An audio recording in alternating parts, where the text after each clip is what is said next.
yo, como muchos de ustedes, toda la vida había creído en Dios, ¿no? Fui religiosa a mi manera, como ustedes han sido religiosos a su manera, solamente en el contexto judío. Eh, yo creí en Dios toda mi vida, pero era un Dios que era muy lejano, ¿no? No era ese Dios que es mi mejor amigo hoy en día.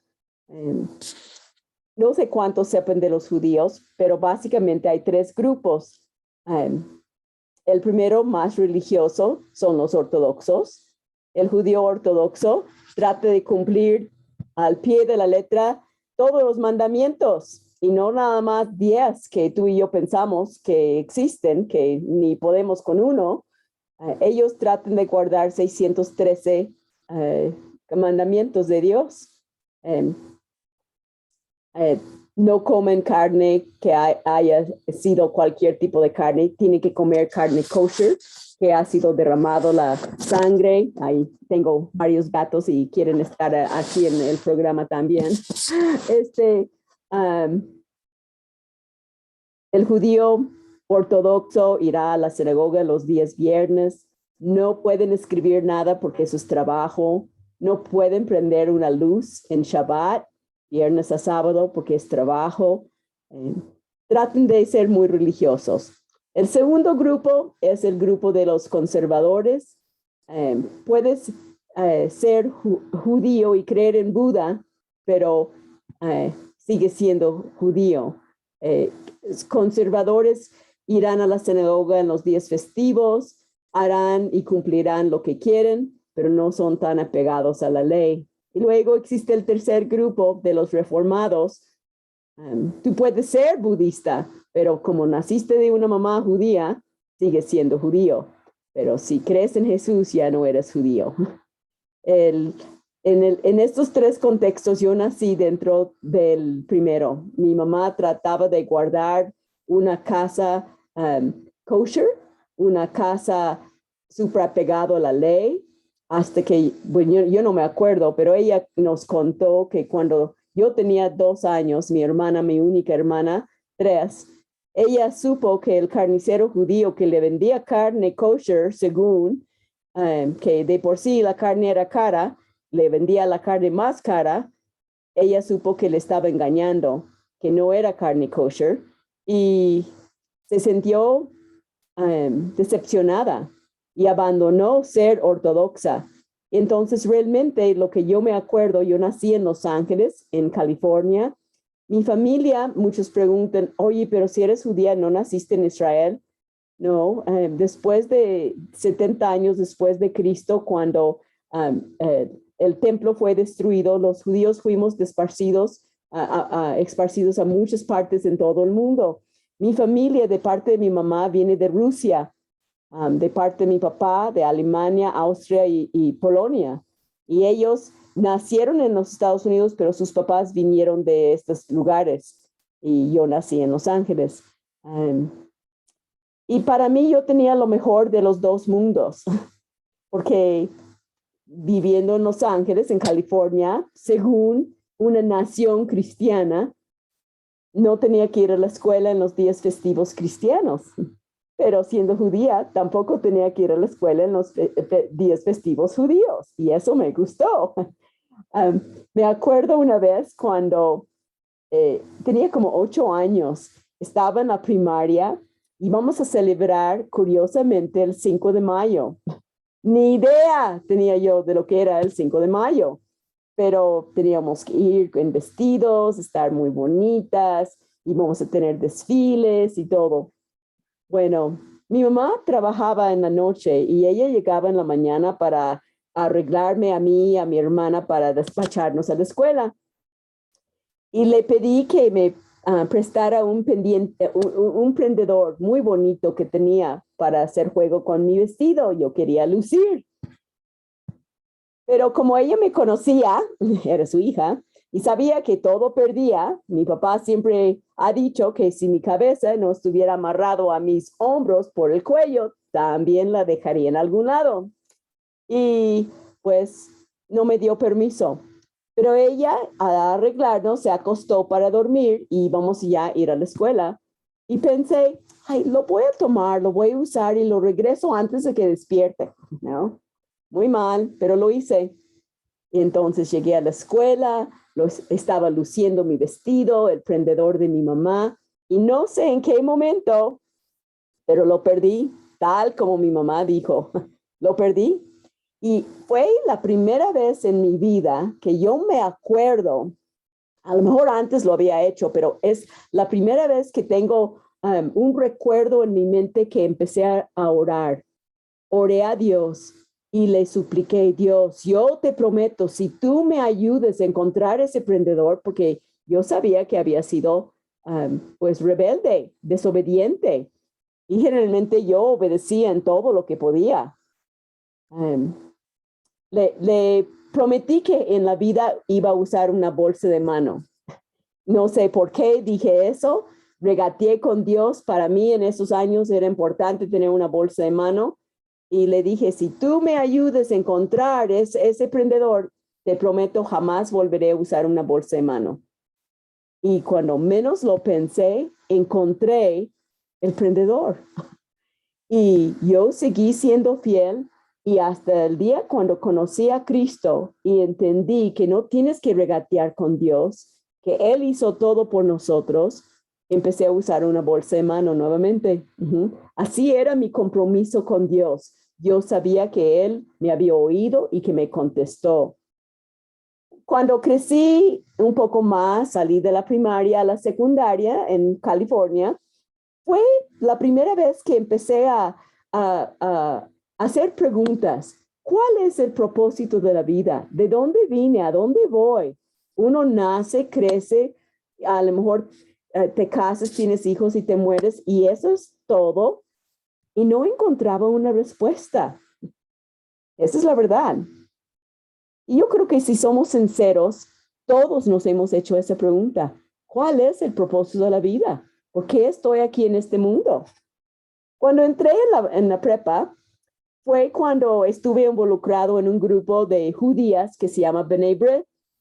Había un grupo, un contraparte de las chicas de B'nai B'rith que se llama AZA, que significa en letras del alfabeto hebreo, pero AZA es el grupo de los chicos y la idea es que tengamos reuniones sociales para que las chicas judías conozcan a los chicos judíos y que haya matrimonio entre los paisanos. Bueno, en ese tiempo yo era muy activa en el grupo de B'nai B'rith. Yo era secretaria, historiadora, llegué a ser presidenta del grupo y hasta consejera de otros grupos. Y era en ese tiempo, en la prepa, que una amiga, Sandy, japonesa, nacida budista, ella conoció a Cristo. Iba a una iglesia japonesa y ella me dijo que yo tenía que creer en Jesús para ir al cielo. Y le dije, Sandy, tú no entiendes. Yo nací judía, voy a morir judía. Eso es lo que mis papás siempre me enseñaron. Nunca voy a cambiar de religión de mis papás. Y me dijo, está muy bien lo que tú pienses, pero ¿qué dice Dios acerca de lo que tú piensas? Eso fue lo que me dijo. Y me hizo reflexionar que yo en la vida había pensado lo que Dios pensaba de lo que yo pensaba de Él, si me están siguiendo, ¿no? Yo tenía mis conceptos porque aprendí de mis papás. Y le dije, mira, tú necesitas creer en Jesús para conocer a Dios, pero yo ya conozco al mero mero, yo conozco a Dios, tú eres gentil, para nosotros todo aquel que no nace judío es gentil y los gentiles no conocen a Dios, por eso existe Jesús para llevarlos a Dios, pero nosotros ya conocemos a Dios al mero mero. Entonces eso fue lo que le platiqué y le dije además, yo tengo mi Biblia, ¿no? El Antiguo Testamento. La verdad, nunca la había leído, pero yo no le quería decir que nunca la había leído. Le dije, yo no voy a leer tu Biblia, el Nuevo Testamento, yo tengo la mía, pero por mi orgullo no le quería decir que nunca la había leído. Y ella me dijo, Elena, no tienes que leer el Nuevo Testamento. ¿Qué dice tu Biblia acerca de cómo puedes conocer al Mesías cuando Él llegue aquí a la tierra para salvar al mundo?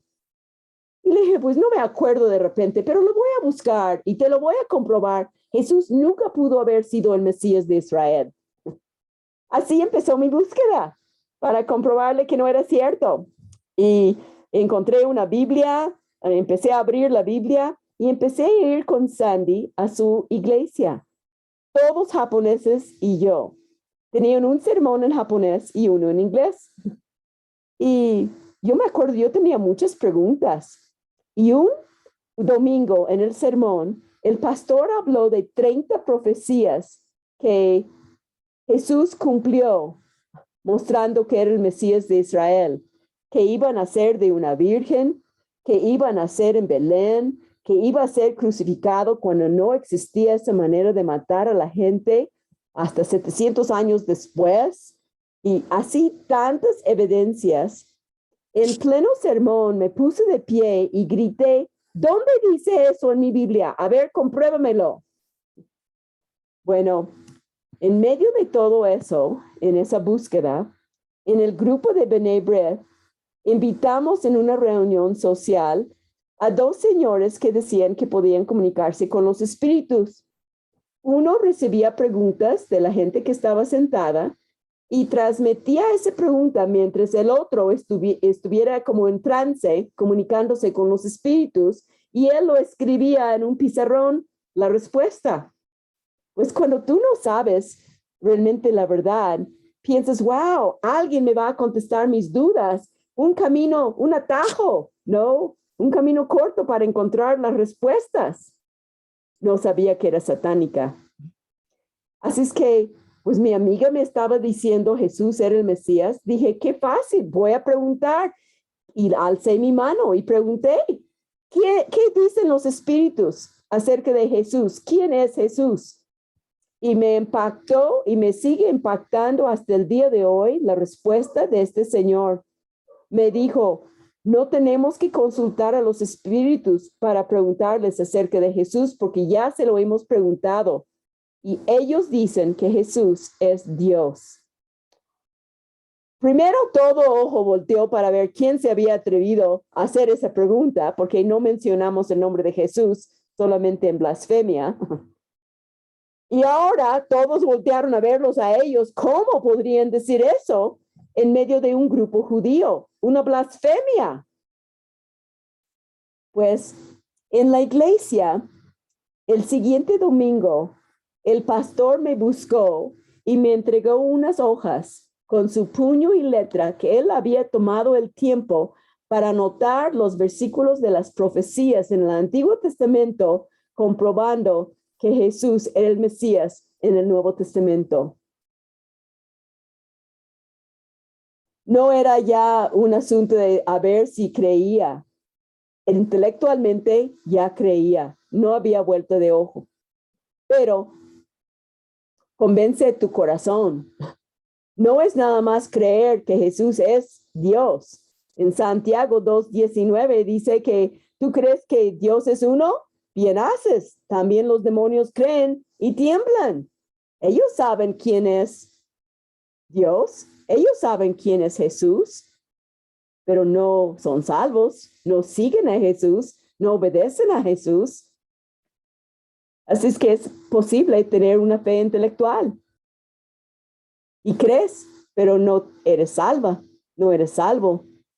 Así es que él me mostró todas esas profecías y me convenció. Y ahora mi búsqueda cambió a partir de que él me entregara esas hojas.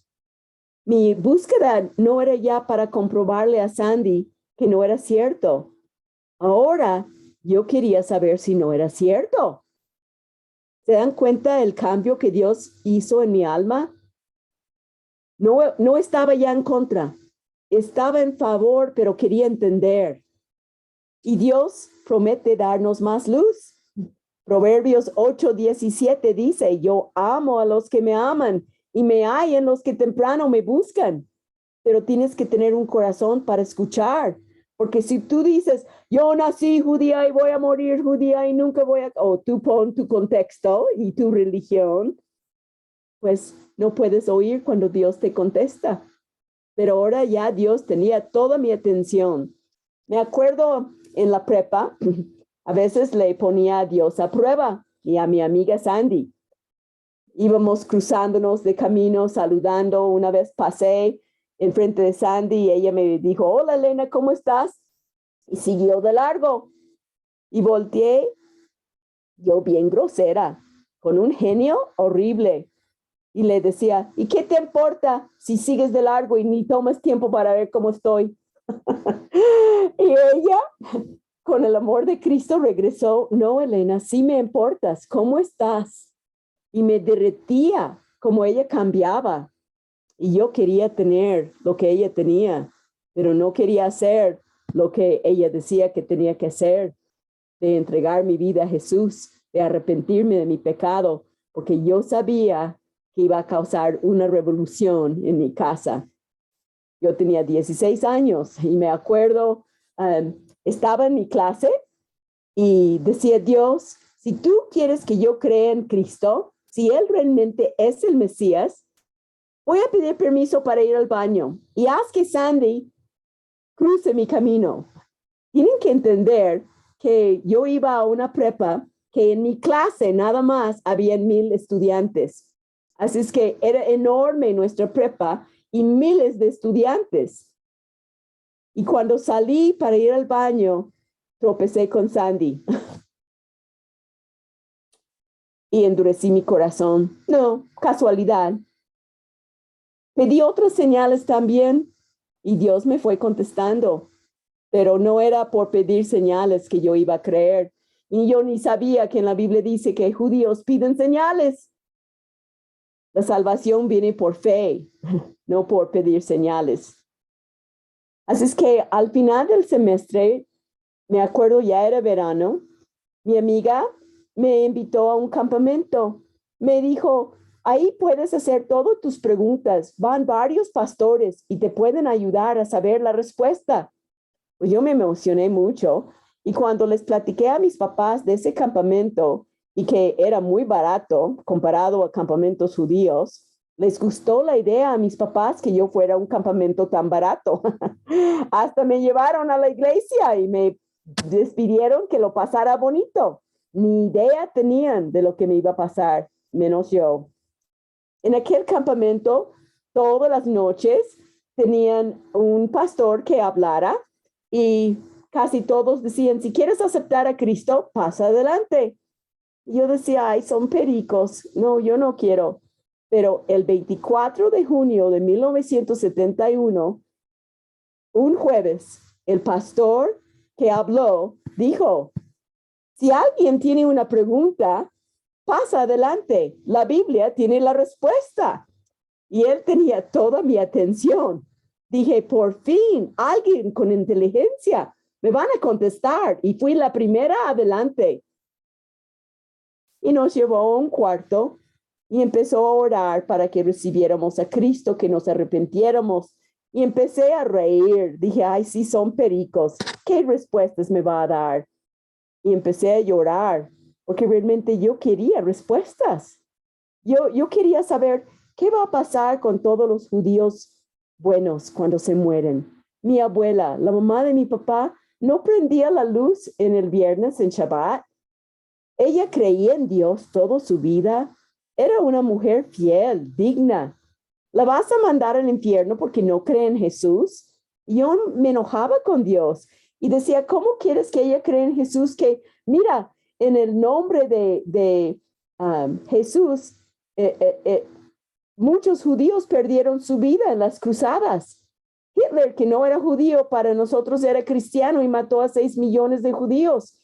Para un judío decirle, sí, creo en Jesús, es como decirle, mata a algunos más, no importa. Uno se siente traidor si acepta a Jesús, traidor a su propia religión, a su familia, como muchos de ustedes han pasado en otro contexto. Yo quería saber, Dios, ¿qué en cuanto a la gente en tierras lejanas que nunca han oído de Jesús? ¿Los vas a mandar al infierno? Y saben que Dios me fue contestando. En ese cuarto, cuando todos estaban orando, yo salí corriendo. Llegué a estar abajo de un árbol en el bosque como a las 8 de la noche. Y estaba pensando realmente en las respuestas que Dios ya me había dado. ¿Qué va a pasar con todos los judíos buenos cuando se mueren? Como les mencioné en Proverbios 8:17, él dice, yo amo a los que me aman y me hallan los que temprano me buscan. Si lo buscan, si quieren saber, van a tener más luz, ¿no? Pero si nos enderecemos nuestros corazones, no sabremos porque estoy cerrada. Y era muy interesante en aquel campamento. Dios me llevó a ver una planta que tenía 3 tallos, todos unidos a una sola planta. Y tienen que entender que los judíos siempre nos jactamos en creer en un solo Dios.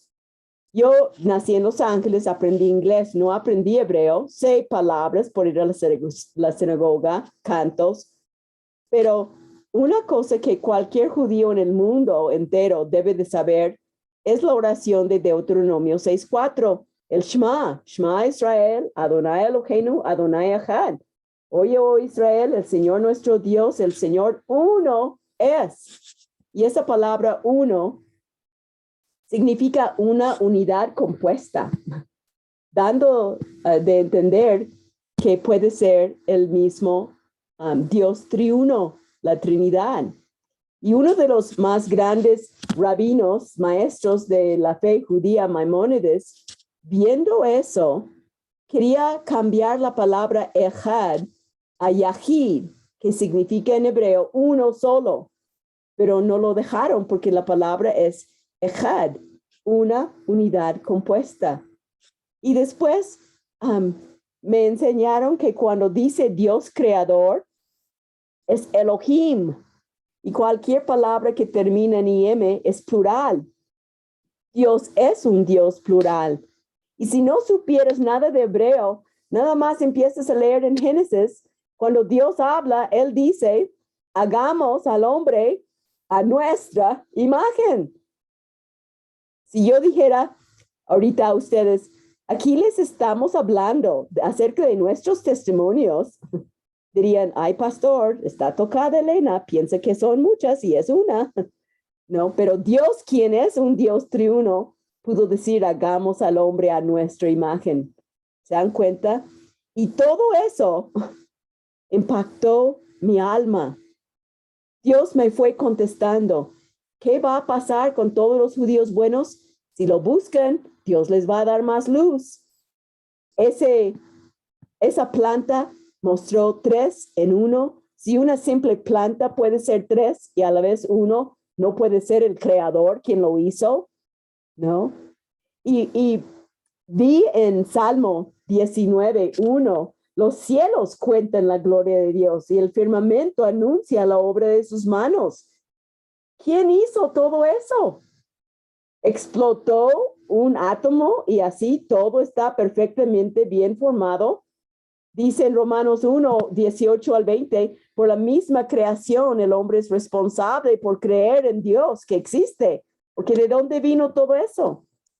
Yo estaba en el cerro, en el bosque, en un cerro abajo de un árbol muy grande, en la oscuridad, el 24 de junio, como a las 8 de la noche, y cómo me encontró solo porque Dios la llevó, llegó mi amiga Sandy a mi lado, seguramente orando 1000 por hora por mi salvación. Y Dios me redarguyó en mi alma y llegué a un punto de decisión. Y le dije a Dios, lo creo. Me abrió el entendimiento, me dio el don de la salvación, me ayudó a arrepentirme, me dio la fe. Y la primera oración que hice, y eso fue hace 50 años, chicos, me acuerdo como si hubiese sido la semana pasada. Me acuerdo la primera oración después de decirle a Dios, lo creo, y en ese lo creo, le estaba rendiendo mi vida, le estaba pidiendo perdón por mis pecados, le estaba diciendo, yo sé y creo que tú te hiciste hombre en el Mesías y él pagó por mi pecado en la cruz, lo creo. te entrego mi vida. Y la primera oración que hice fue, Dios, ayúdame a decirle a Sandy que lo creo, porque nunca lo va a creer que lo creo, porque le había hecho la vida de cuadritos. Pero cuando le dije, Dios le guió y fue muy sabia y me llevó a Romanos 10:9, cuando dice, pues Elena, dice Dios aquí que si confesaras con tu boca que Jesús es el Señor y creyeres en tu corazón que Dios lo levantó de los muertos, serás salva. Pero Dios no quiere cristianos de la secreta. Ahorita en ese momento hay una fogata, como hubo cada día en la noche. ¿Por qué no vamos y lo compartes de tu decisión de seguir a Jesús? Así es que fuimos caminando en el bosque, en la oscuridad, y yo en mi alma sintiendo como si Dios me estuviera diciendo, eres una traidora, naciste judía, te vas a morir judía. ¿Cómo te vas a cambiar de religión de tus papás? ¿No te acuerdas cuando tenías 8 años y te ayudé a encontrar el prendedor? Y así toda mi vida. Era como una plática, como cuando dice que el enemigo, cuando buscas al Señor, trata de arrebatar esa semilla que está siendo sembrada. Me acuerdo. Y llegué al campamento, a la fogata, y era una lucha. Y gracias a Dios, el Espíritu Santo me impulsó para ir en frente de 500 japoneses y yo en el campamento y les compartí que apenas había entregado mi vida a Cristo, que lo creía. Pues en ese momento una paz inundó mi ser. Y el día antes había escrito una carta a mis papás. Les estaba comentando del campamento, que claro que hablaban de Jesús, pero que yo nunca iba a creer que él era más que un buen hombre o un profeta. Y el día siguiente le entregué mi vida. Y 2 días después regresé a casa. Tenía 16 años, no sabía cómo hablar a mi familia de Jesús. Y cuando entré después del campamento, en la casa, les dije, ya sé quién es nuestro Mesías, es Jesús. Y por poco no se cae el techo. No estaban nada felices, pero pensaron que era una etapa. ¿Cuántas cosas no experimentan, no, los jóvenes? Yo había sido vegetariana por 2 años tratando de agradar a mi manera, agradar a Dios a mi manera. Dijeron, ahora va a creer en Jesús un rato, pero se le va a quitar. Pero no se me quitaba. Y en mi casa había un grave problema. Mi mamá era alcohólica. Y yo no sé si ustedes han convivido con una persona que toma noche y día. A veces llegaba de la primaria, me acuerdo, y yo tocaba la puerta para que me abrieran para comer y golpeaba la puerta para que me abrieran, que pudiera comer antes de regresar a la escuela. Pero mi mamá ya estaba borracha, inconsciente, tirada, con cigarrillos prendidos, el gas prendido. A veces no sabía si iba a llegar a encontrar casa, mamá o qué. Y pues después de un tiempo, mis papás me prohibieron ir a la iglesia. Y yo pensé, ¿cómo? Yo no tengo que obedecer a mis papás. Ellos no son creyentes y además mi mamá es una borracha. Así yo pensaba. Pero después llegué a ver en Efesios que dice que debemos de obedecer a nuestros papás, ¿no? Hijos, obedeced en el Señor a vuestros padres, porque esto es justo. Y yo había aprendido, a ver, ¿qué dice antes? ¿Qué dice después? El contexto. Y yo pensaba, seguramente iba a decir, hijos, obedeced en el Señor a vuestros padres si son cristianos o si son sobrios. Pero no decía eso. Decía, hijos, obedeced. Y fue la primera vez en mi vida que tomé esa decisión de obedecer a Dios. Aunque mi mamá era borracha, yo decía a mis amigos, vengan a mi casa, van a pasar una prueba, van a crecer en su fe, porque mi mamá tomada levantaba el puño, gritaba a mis amigos, les echaba con patadas. A mí, todos los días de mi vida, después de entregar mi vida a Cristo, borracha, ella me ponía el puño en la cara y decía, ¿de qué te va a salvar Jesús? Tú no eres diferente porque crees en Jesús. Y yo pensé, está viendo que hay algo diferente en mí. Por eso me lo está diciendo. Y después supe que ella, borracha, llamaba a toda la familia por teléfono y les testificaba. Y decía, Elena dice en Isaías 53 que está hablando del Mesías. Está loca. Y ella decía, y Elena dice en Isaías 7:14, y ella repetía lo que yo le decía a nuestra familia. Todos sabían que yo había creído en Jesús como el Mesías por mi mamá borracha. Si tú y yo no hablamos, hasta la piedra puede hablar, dice Dios, ¿no? Y Dios usó a mi madre para hablar a varias personas de la familia sin que ella fuera creyente. Pues las cosas en mi casa, como me han dicho, me han enseñado a decir aquí en México, se fueron de Guatemala a Guatepeor. Ella tomaba día y noche.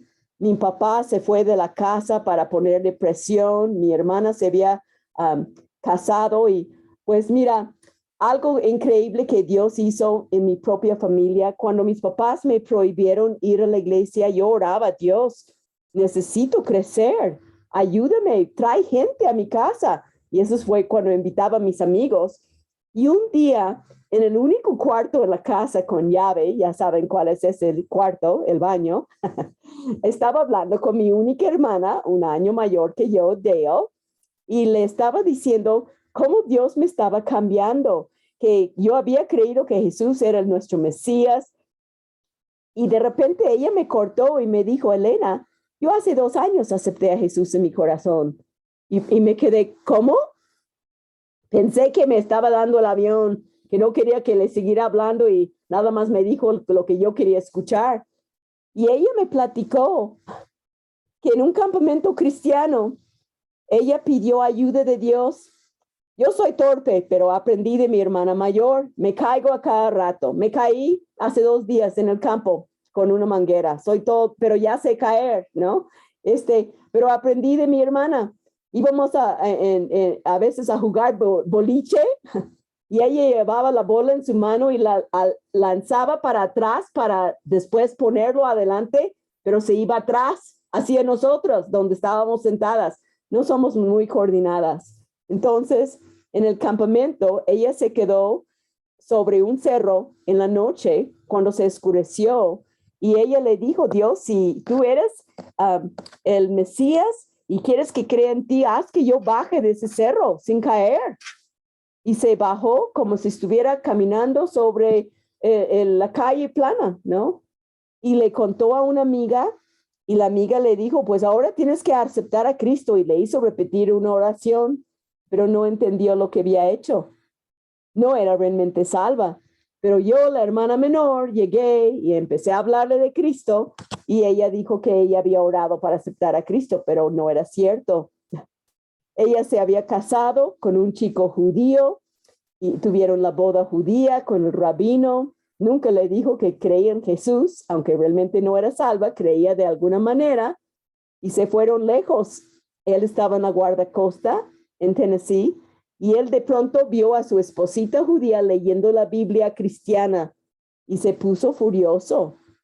Yo no sabía lo que había pasado en su matrimonio por 5 años, pero después ella me platicaba cómo él se enojaba y en su ira le pegaba. Y después él me contó que él veía una diferencia en su esposa. Él veía calma, veía amor cuando él no era alguien para amar. Y mi hermana me contó que ella pedía ayuda. Decía, Dios, ya no siento amor por mi esposo. Tú dame amor, ayúdame a mostrarle amor, porque ella entendió en la Biblia que el amor es acción. Y a lo mejor tú estás tratando de amar a alguien en tu familia y es difícil. El amor no es nada más un sentimiento, puede ser, pero es un acto de tu voluntad. Decides amar. Y ella aún sin Cristo en su vida, leía la Biblia y trataba de obedecer lo que ella podía en su propio esfuerzo. Y su esposo vio eso. Y él tenía un mejor amigo en la guardacosta, un joven como él. Mi hermana tenía 18 años cuando se casó y su esposo 19. Y ese amigo tenía 19 años y se quería quitar la vida.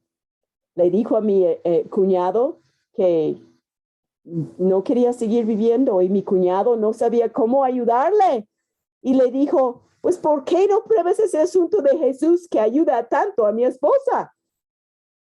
Imagínense, mi cuñado no salvo, viendo algún testimonio a mi hermana, no salva, pero tratando en su esfuerzo, y le habló a su amigo que quería quitarse la vida y buscó un grupo de cristianos en la base de la guardacosta y entregó su vida a Cristo, realmente. Y cambió de tal manera en frente de los ojos de mi cuñado que más adelante mi cuñado entregó su vida a Cristo. Y mi hermana, yendo a una buena iglesia con mi cuñado, se dio cuenta que todo había hecho en su propio esfuerzo y nació de nuevo, entregó su vida a Cristo. Dios es fiel, increíble. Yo oraba, Dios trae a alguien a mi casa y era mi propia hermana, de alguna manera. Y empezamos a orar juntas, a leer la Biblia juntas. Y pues como les platicaba que las cosas se iban de Guatemala a Guatepeor, me quedé sola con mi madre, ya para llegarles a un fin al testimonio de lo que Dios ha hecho. No puedo asumir el crédito por nada de eso. Es su historia en mi vida. Yo les cuento lo que él hizo, nada más. Soy como reportera en medio de todo eso. Y me acuerdo una madrugada, yo ponía un mueble, un escritorio muy pesado enfrente de la puerta porque no tenía llave mi puerta.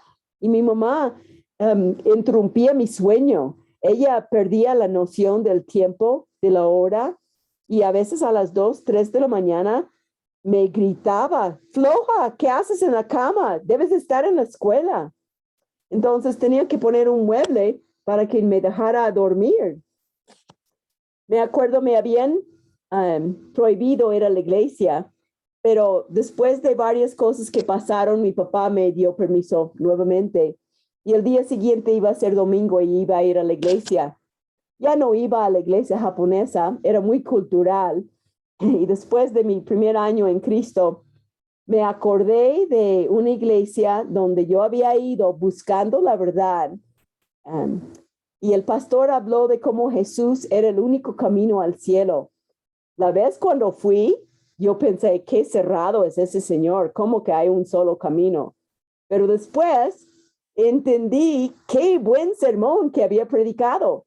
Y esa iglesia quedaba a 1 milla de mi casa y era la iglesia de Grace Community Church, donde pastorea el pastor John MacArthur. Entonces empecé a ir ahí y fue de mucha bendición para prepararme para la obra misionera. Bueno, en esa madrugada, mi mamá tumbó la puerta, tumbó el mueble y sobre el mueble yo tenía un montón de figuritas de gatos y perros, de cerámica, de vidrio soplado. Ahora ya tengo 12 gatos, tenía 2 perros, tengo 16 en el campo que alimento. Pero en aquellos años yo tenía nada más figuritas y todo se rompió. Ella tumbó el mueble, gritó cosas feas y cerró la puerta. Y me acuerdo esa madrugada, me levanté llorando, llorando por mis cosas rotas en el suelo. Y Dios habló a la quietud de mi corazón, Elena, ¿por qué lloras por tus cosas? Debieres de llorar por tu mamá. ¿Y saben qué lloré esa madrugada, Dios? Haz lo que tengas que hacer con ella, pero que te conozca antes de que se muera. Porque tú convives con una persona alcohólica y los ves morir poco a poco enfrente de tus ojos. Pues saben qué, fue exactamente 2 semanas después que supo mi mamá que tenía un tumor canceroso en su garganta, entre la tráquea y el esófago. Por tanto, fumar y tomar. Y ella no sabía dónde iba a pasar la eternidad. Y bendito ese cáncer, me abrió puertas para testificarle a mi madre. Me acuerdo fue el 14 de agosto, le iban a hacer una intervención para hacerle una traqueotomía para que pudiera respirar mejor mientras quitaran el tumor. Por algún motivo regresé a la casa antes de ir al hospital a verla antes de la cirugía y había recibido 2 cartas, mi mamá. Una era de mi hermana y otra era de una misionera, Ruth. Siempre le decimos Ruth with the truth, Ruth con la verdad, una misionera canadiense soltera que dio su vida más de 50 años hablando a las personas judías de Jesús. Y regresé al hospital con las cartas. Pues cuando llegué al cuarto, mi papá nos dejó solas. Y en la primera carta, mi hermana nos dijo, le dijo a mi mamá, no importa si pierdes la voz, porque había probabilidad cuando ella fuera operada que perdiera la voz por un tiempo o permanentemente, no sabíamos. Pero lo que nos importa, dijo mi hermana, es que crees en Dios como mi hermana y yo. Y la segunda carta era de Ruth. Y ella puso un folleto de Isaías 53. Y el Espíritu Santo me movió para leerle. Isaías 53:3. Despreciado y desechado entre los hombres, varón de dolores, experimentado en quebranto y como que escondimos de él el rostro, fue menospreciado y no lo estimamos.